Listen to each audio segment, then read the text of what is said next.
সালামু আলাইকুম। একটা বয়স্ক পাত্রী চাই। পাত্রীর বয়স কত বছরের মধ্যে হতে হবে? 50-40। হ্যাঁ, গায়ের রং কেমন হতে হবে? ফর্সা কালো শ্যামা হলেই হয়। কালোর ভিতরে হলে চলবে?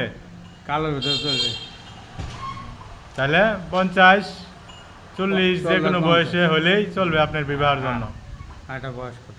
বয়স লোক এখন মানে শিক্ষাগত কোনো যোগ্যতা লাগবে? না না, কিছুটা কোরআন শরীফ পড়া থাকলে। কিছু কোরআন শরীফ পড়া, তাই না? নামাই যেত। আর সংসারী মুখী হ্যাঁ, একটু সংসারী। নারীর প্রয়োজন, যে শুধু সংসারের জন্য কাজ করবে। হ্যাঁ।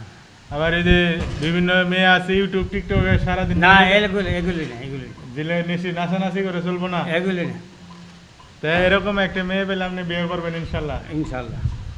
আচ্ছা, ঠিক আছে দর্শক, এই চাচার বয়স আনুমানিক 60 বছর। তার প্রথম স্ত্রী মারা গেছে।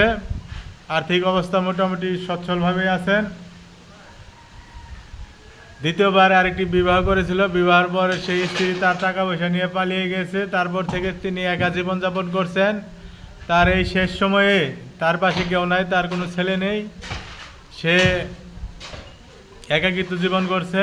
তার জীবনসঙ্গী হিসেবে শেষবারের মতো একজন বিবাহের জন্য সে ইচ্ছুক হয়েছে। যদি কেউ এরকম আগ্রহী থেকে থাকেন, এই যে চাচার চেহারা চুহারা সব দেখাই দিলাম, গায়ের রং চাচার ফর্সায় আছে।